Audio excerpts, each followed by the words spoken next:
Hi అండి. I am Rinko. All of you how are you అండి? I am fine. I am good. రీడింగ్‌లోకి వెళ్ళే ముందు ఆ శివయ్య యొక్క దీవెనలు నా సబ్స్క్రైబర్స్‌కి, వ్యూవర్స్‌కి ఉండాలని మనస్ఫూర్తిగా కోరుకుంటూ శివయ్య దీవెనలతో thank you universe, thank you gratitude, thank you divine, thank you angels. Reading మీకు రెజనేట్ అయితేనే మీ రీడింగ్ లాగా తీసుకోండి, లేకపోతే ఒక జనరల్ రీడింగ్ లాగా తీసుకోండి.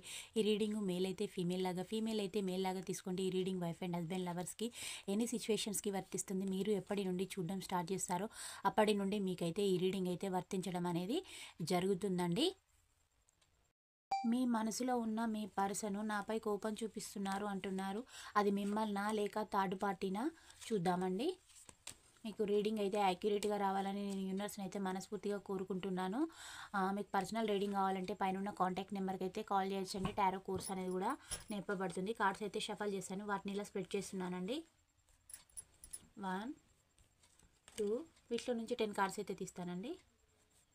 3 4 5 6 7 8 9 10. ఈ పర్సన్ పైన కోపం చూపిస్తున్నారంట. మీకు చేసిన దానికి ఎట్లా మీకైతే కోపం వస్తుందండి. మిమ్మల్ని చాలా బాధ పెట్టి మిమ్మల్ని బాధకైతే గురి చేసి ఉంటారు. కోపం అనేది తాత్కాలికమైనది, కానీ పగ అనేది శాశ్వతమైనది. మీ పర్సనే మిమ్మల్ని పగబట్టి ఇలా అయితే చేసేసారు. మళ్ళీ వారే నా పైన పగబట్టారు, కోపం చూపిస్తున్నారు అంటున్నారు. మీ పర్సన్ ప్రజెంట్ అయితే ఇలా ఫీల్ అవుతున్నారండి. 10 ఆఫ్ సోర్స్ వచ్చేసింది. వారికి ఇలా లైఫ్ అనేది చాలా భారంగా, బాధగా, భయంగా ఉంది. అంటే తను అందరికీ ఇలాంటి సిచ్యువేషన్ అనేది క్రియేట్ చేశారు కాబట్టి తన లైఫ్లో ఎప్పుడు ఏం జరుగుతుందో తనకే తెలియదు కాబట్టి మీ పర్సన్కి అయితే ఇలా బాధగా, భయంగా కూడా ఉంది. ఇలా ఉన్నానని కూడా ఎవరికైతే ఎక్స్ప్రెస్ చేసి చూపెట్టరు. ఎందుకంటే ఇతరుల ముందు తన వాల్యూ అనేది పోతుంది కాబట్టి. అంటే ఎలా అంటే అది పైననేమో అది చాలా ఈగోయిస్టిక్ పర్సన్ లాగా, లోపలనేమో ఒక పిరికి భయం అనేది ఉంటుంది. కానీ అది బయటికి ఎక్స్ప్రెస్ చేయరు. అది తనకి మాత్రమే తెలుసు. తనని గురించి పూర్తిగా తెలిసిన మీకు తెలుసు. అంటే ఒక భర్త నేచర్ అయినా, భార్య నేచర్ అయినా ఎవరికి పూర్తిగా తెలుస్తుందంటే వాళ్ళ మదర్కి తెలుస్తుందండి, లేదా వాళ్ళ పార్ట్నర్స్కి తెలుస్తుంది. తర్వాతనే మిగతా వాళ్ళకి తెలుస్తుంది. ఎందుకంటే వాళ్ళ నేచర్ని పూర్తిగా దగ్గర నుంచి వాళ్ళ ఇన్నర్ బిహేవియర్ ఎలా ఉంటుందని చూసి చేసేవాళ్ళు వాళ్ళిద్దరే పర్సన్స్ కాబట్టి. అందుకని మీ పర్సన్ అయితే ఇప్పుడు ఇలా బాధగా, భారంగా ఉంటుందని అంటూ ఉన్నారు. Juggling card, 2 of pentacle, 3 of cups, queen of wands, justice, 9 of swords, the high priestess, the lovers, temperance, king of wands, the devil. అంటే ఫాస్ట్లో మీ పర్సను మీ లైఫ్లో వండుకుంటూ థర్డ్ పార్టీ లైఫ్లో కూడా ఉండడం అనేది చేశారు. వారికి మీరు లవ్, కేరు అయితే చాలా ఇచ్చేసుకుంటూ వెళ్ళారండి. అంటే మీరు పార్ట్నర్ ఎలా ఫీల్ అయ్యారంటే చాలా సర్వము మీరే అని ఇలాగ మీరు ఫీల్ అయ్యారు. మీ పార్ట్నర్ ఏమో మిమ్మల్ని మీ లైఫ్లో వండుకుంటూ మీతోటి కోల్డ్ బిహేవియర్ని చేసుకుంటూ మిమ్మల్ని మభ్య పెట్టుకుంటూ ఒక అబద్ధాలు అన్నీ లేనిపోనివి అని చెప్పుకుంటూ మ్యానిపులేట్ చేసుకుంటూ అదర్ పార్టీకి పైన లవ్, కేర్ అనేది చూపెట్టడం అనేది జరిగింది. మళ్ళీ ఎలా అంటే చాలా గర్వం అన్నమాట. ఆ గర్వంతో వెళ్ళడం అనేది జరిగింది. అంటే అదర్ పర్సన్ లైఫ్లోకి వెళ్ళుకుంటూ మళ్ళీ ఏదైనా మీరు నిలదీసి అడిగితే తనకే న్యాయం జరగాలని అనేవారనమాట. అంటే మీ పర్సన్ ఎలాంటి వారంటే కొందరు జెంట్స్ అయినా లేడీస్ అయినా తప్పు వాళ్ళది వైపు ఉంటుందండి. అంటే వాళ్ళకు వచ్చే యాక్షన్ తోటి వాళ్ళు ఎలా ఉంటారంటే తప్పు వాళ్ళదని ఒప్పుకోలేక తప్పు వాళ్ళ వైపు ఉన్నప్పుడు మగవారైనా కూడా చాలా ఏడవడము, వాళ్ళదే కరెక్ట్ అని అనిపించే వారికి ఇతరులను అంటే ఆ ముచ్చట్లన్నీ చెప్పేస్తారనమాట. మా లైఫ్ ఇలా చేసింది మా పర్సన్, అంటే వాళ్ళ లైఫ్ని ఇలా బాధ పెట్టడం వల్ల ఇలా జరిగింది అని వాళ్ళ అదే బాధ, వాళ్ళే మనుషులు, వాళ్ళే ఆ పర్సన్ని కొట్టడము, తిట్టడం అన్నీ చేస్తారు. కానీ ఆ పర్సన్ వల్లనే వీళ్ళకే అన్యాయం జరిగిందని ఒక సినిమా తీసి చూపిస్తారండి. అలాంటి పర్సన్ మీ పర్సన్.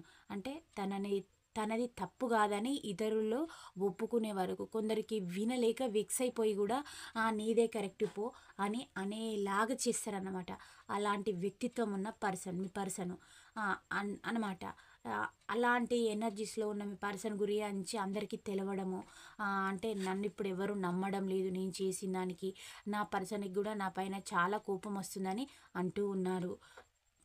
ఎందుకు కోపం వస్తుందనంటే మిమ్మల్ని ఫైనాన్షియల్గా, మానసికంగా, అన్ని విధాలుగా, ఫిజికల్గా, మెంటల్ టార్చర్ అన్నీ చూపెట్టి వెళ్ళిపోయారు.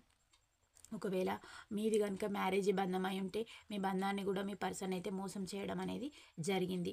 కాబట్టి తనకు ఇప్పుడు ఎలా ఉంది అని అంటే, తన లైఫ్లో ఉన్న ఒక ఆ లేడీ కంట్రోలింగ్ ఉమెన్ అనే పర్సన్ ఉన్నారు, ఉండి తనని కంట్రోల్ అనేది చేస్తుంది. ఇది లేడీస్కి వర్తిస్తుంది అండి, జెంట్స్కి వర్తిస్తుంది. అంటే మ్యారేజెస్ వాళ్ళ అయి ఉంటే వాళ్ళ లైఫ్లో అది అమ్మాయి తరపైన ఒక లేడీ కంట్రోల్లో ఉంటుంది, అబ్బాయి తరపైన ఒక లేడీ అనేవాళ్ళు కంట్రోల్లో ఉంచుకునే పర్సన్ అనమాట మీ పర్సన్ని. అలాంటి ఆ కంట్రోలింగ్ పర్సన్ చేతిలో మీ పర్సన్ అయితే ఉన్నారు. ఆ పర్సన్కి చాలా లస్ట్ఫుల్ ఎనర్జీస్ అయితే ఉంటాయి, అంటే బ్యాడ్ హ్యాబిట్స్ అనేటివి ఉండడం వల్ల మీ పర్సన్, అంటే మీకు ఇదంతా ఉంటుందని మీకు తెలుసు అనమాట. ఆ థర్డ్ పార్టీకి కూడా మీ పర్సన్ పైన కోపం అనేది వస్తుంది, మీకు వస్తుంది కోపం, థర్డ్ పార్టీకి కూడా కోపం వస్తుంది. ఎందుకు అనంటే తను మీ పర్సన్ ఏం చేస్తున్నారంటే తన ఎమోషన్స్ని ఇప్పుడు హిడెన్గా ఉంచుకుంటున్నారు, గతంలో మాదిరి ఎక్స్ప్రెస్ చేయడం లేదు. చేసిల్లనుకోండి వాళ్ళ బాండింగ్లో అయితే ఇప్పుడు అంత సరిగా అయితే లేదు. వారు అడిక్షన్స్కి అలవాటు పడిపోయి ఉన్నారు, మీ పర్సన్ ఉన్నారు, థర్డ్ పార్టీ కూడా ఉన్నారు. ఇద్దరు కూడా ఒక డెవిలిష్ నేచర్ ఉన్న పర్సను. అంటే వాళ్ళకు కూడా ఎప్పుడు ఏ ప్రమాదం వాటిల్లుతుందో తెలియదు. అలాంటి రిలేషన్లో అయితే ఇప్పుడు వారు ఉన్నారు. మళ్ళీ మీరు చూస్తే కూడా మీ పర్సన్ పైన చాలా కోపంతో ఉన్నారు. ఎందుకంటే మీకు చేసిన దానికి, కలెక్టివ్కు చేసిన దానికి ఆటోమేటిక్గా మీకైతే కోపం వస్తుంది. మిమ్మల్ని మీ పర్సన్ ఎలా చేసేసారంటే, మీ పర్సన్ వల్ల మీరు ఎన్నో నిద్రలేని రాత్రులు గడపడం, మిమ్మల్ని ఫిజికల్గా టార్చర్ చేయడము, మిమ్మల్ని ఒక డిప్రెషన్ స్టేట్లోకి పడేయడము. మీరు ఎలా భావించారంటే మీ పర్సన్ని తనే మా సోల్ పర్సన్ అని మీరు ఫీల్ అయ్యారు. తానేమో మిమ్మల్ని కార్మిక్ పర్సన్ అనుకున్నారు, ఆ థర్డ్ పార్టీనేమో సోల్ పర్సన్ అనుకున్నారు. అలా అనుకోవడం వల్ల మీకు ఈక్వల్ గివ్ అండ్ టేక్ అనేది లేకపోవడం వల్ల మీరు మీ పర్సన్ గురించి 24/7 లవ్, కేర్ అనేది చూపెట్టారు. తను అదర్స్ పైన చూపెట్టడం అనేది చేశారు. కాబట్టి మీకు చేసిన దానికి కంపల్సరీ కోపం ఉంటుంది. కానీ మీ పర్సన్కి ఇప్పుడు మీ నుంచి తనకి ఎలాంటి హాని లేదు. అంటే మీరు హాని చేసే వాళ్ళైతే ఇప్పటివరకు మీ పర్సన్ని చేసేవారు, కానీ తను ఎవరితోటైతే సహవాసాలు చేశారో వారి వల్ల మీ పర్సన్కి అయితే అది ముప్పు అనేది ఉండబోతుంది. వారైతే అంత మంచి పర్సన్స్ కాదు. అంటే వాళ్లకు ఏదైనా అడ్డు వస్తే ఏం చేయడానికైనా వెనుకాడే పీపుల్ కాదు. అది మీ పర్సన్ని ఫిజికల్గానైనా హరాస్మెంట్ చేయొచ్చు, లేదా మెంటల్గానైనా హరాస్మెంట్ చేయొచ్చు, ఎమోషనల్గానైనా చేయొచ్చు. ఇప్పుడు తన లైఫ్లో ఉన్న ఈ అథారిటీ ఫిగర్ అయితే ఈ పర్సన్కి చెప్పండి ఏ పని కూడా మీ పర్సన్ అయితే చెయ్యకూడదు. తను ఎవ్రీ మినిట్, ఎవ్రీ సెకండ్ మీ పర్సన్ని స్కాన్ చేసినట్టే అబ్జర్వ్ అనేది చేస్తుందన్నమాట. అలా చేయడం వల్ల మీ పర్సన్కి ఇప్పుడు లైఫ్ అనేది చాలా భారంగా, బోరుగా ఉంది. అలా ఉండడం వల్ల మీ పర్సన్ అయితే చాలా ఇబ్బందిగా అయితే ఫీల్ అవుతూ ఉన్నారు.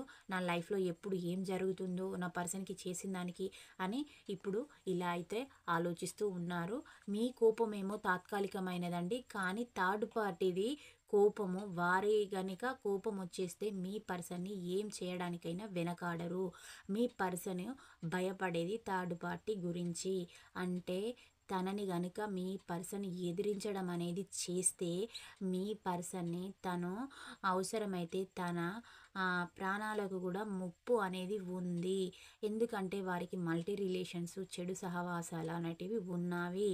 వారి ఫ్రెండ్స్ తోటైనా, వారి సర్కిల్ వారితోటైనా మీ పర్సన్ని ఆ థర్డ్ పర్సన్ ఏమైనా చేయించగల కెపాసిటీ ఉన్న పర్సను.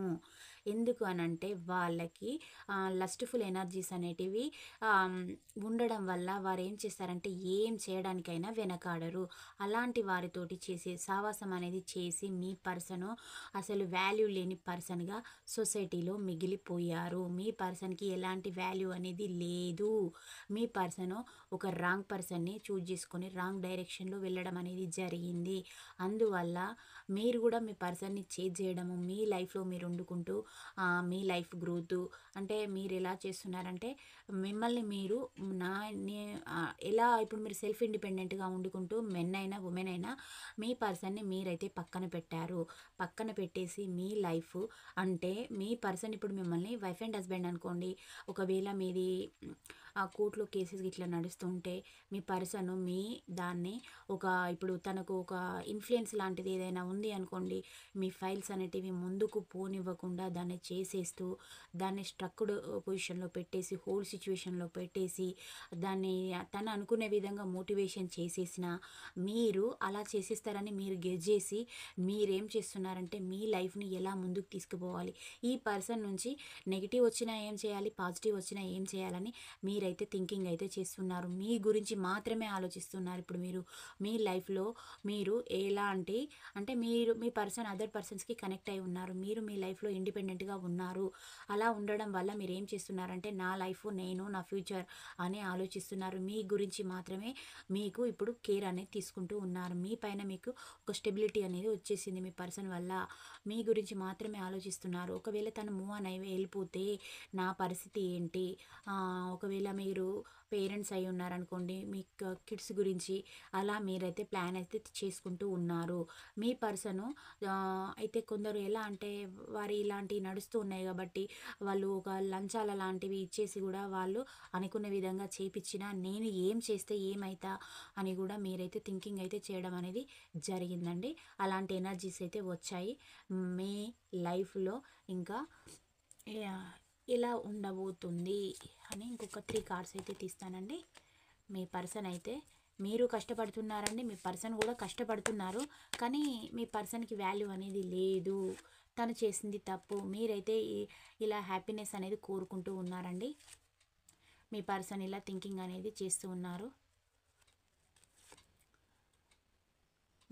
బాధపడుతూ ఉన్నారండి. హార్ట్ బ్రేక్ సిచ్యువేషన్లో ఉన్నారు. వారు ఉన్నారు, మీరు కూడా హార్ట్ బ్రేక్ సిచ్యువేషన్లో ఉన్నారు. మీకు చేసిన దానికి మీకు ఎలాగో హార్ట్ బ్రేక్ అనేది ఉంటుంది. మీరైతే ఒక ప్యూర్ మదర్లీ నేచర్ ఉన్న పర్సను. మీరైతే ఇప్పుడు మీ లైఫ్లో ఉండి మిమ్మల్ని మీరు సెల్ఫ్ గ్రోత్ అనేది చేసుకుంటూ మోటివేషన్ చేసుకుంటూ ఇలాంటి రీడింగ్స్ అనేటివి వినుకుంటూ మీరైతే ఒక సెల్ఫ్ ఇండిపెండెంట్ పర్సన్గా మీరైతే ఉన్నారండి. మీకు ఇంకా ఎలా ఉండబోతుంది అని అంటే మీ పర్సన్ కావాలని ఉంది, కానీ మీ పర్సన్ చేసిన దానికి మీరైతే చాలా బాధపడుతూ అంటే ఇప్పుడు మీరు కూడా ఇలా ఇండిపెండెంట్గా అంటే మీరు కూడా ఎలా ఉండాలనుకుంటున్నారంటే మీ పర్సన్ ఈగోయిస్టిక్ పర్సనా, నాకు లేదా ఈగో, నేను కూడా నా కాళ్ళపైన నేను సెల్ఫ్గా నిలబడతాను అని మీరు కూడా అనుకుంటూ ఉన్నారు. అంటే మీరు కూడా నా మనీ నేను ఎర్న్ చేసుకుంటాను, తను ఒకవేళ మూవ్ ఆన్ అయి వెళ్ళిపోయినా నా లైఫ్ నేను సెల్ఫ్ కేర్ అనేది తీసుకొని నన్ను నేను మోటివేషన్ చేసుకొని నా లైఫ్ని నేను బాగుపరుచుకుంటాను అనే స్టేజ్లో మీరైతే ఉన్నారు. తను మీ పర్సన్ ఏం చేశారంటే మిమ్మల్ని హోల్డ్లో పెట్టారు. అంటే తనకు ఒకవేళ మళ్ళీ రావాలనిపించింది అనుకోండి మీ లైఫ్లోకి వచ్చేస్తారు ఆన్ అండ్ ఆఫ్ లాగా. అంటే మీ గతంలో కూడా అదే చేశారు మీ పర్సను. అందువల్ల మీరు మీ పర్సన్ని నమ్మలేకపోతూ ఉన్నారు. మళ్ళీ ఒకవేళ వచ్చేసి ఇప్పుడు మీ పర్సన్ ఒకవేళ మీ దగ్గరికి వచ్చినా మీ దగ్గర ఉన్న పెంటికల్ కోసమైనా లేకపోతే ఇప్పుడు మీరు తన కళ్ళకి తన పైన అది వరకు మీరు బాధపడుతూ ఏడ్చుకుంటూ మీ పర్సన్ని ప్రాధేయపడుతూ మీరు లేకుంటే నాకు లైఫే లేదని సిచ్యువేషన్లో ఉండేవారు. కానీ ఇప్పుడు మీరు కూడా మీ పర్సన్కి ఈక్వల్గా ఉన్నారు. అంటే మీ పర్సన్ వదిలేసినా కానీ మీరు మీ లైఫ్లో ఉండగలుగుతారు. అలాంటి ఎనర్జీస్లో మీరైతే ఉన్నారు. అందువల్ల మీ పర్సను ఇప్పుడు మిమ్మల్ని చూస్తే ఏం చేయాలా, ఏం డెసిషన్ తీసుకోవాలి, నా పర్సన్ చూస్తే అలా ఉన్నారు, ఈ థర్డ్ పార్టీని వదిలేస్తేనా వీళ్ళు నన్ను పగబడతారు, ఏం చేయాలనే సిచ్యువేషన్లో అయితే మీ పర్సన్ అయితే ఉన్నారండి. ఈరోజు రీడింగ్ అయితే ఇలా వచ్చేసింది. మీ పర్సన్ ఏది చేసినా మీరైతే తట్టుకునే కెపాసిటీ అయితే ఉంది. మీరైతే ఇండిపెండెంట్గా రెడీ అయి ఉన్నారు. అంటే ఏం జరిగినా కానీ ఇంతకంటే పెద్ద బాధ అయితే ఉండదు అనే ఎనర్జీలో మీరైతే ఉన్నారండి. ఈ రీడింగ్ 30 to 40% మీది ఉంటేనే మీ రీడింగ్ లాగా తీసుకోండి, లేకపోతే ఒక జనరల్ కలెక్టివ్ ఎంటర్టైన్మెంట్ రీడింగ్ లాగా తీసుకోండి. ఈ రీడింగ్ అయితే అన్ని రాశుల వారికి వర్తించడం అనేది జరుగుతుందండి. Thank you all of you. Bye, see you అండి. నెక్స్ట్ వీడియోలో కలుద్దాం.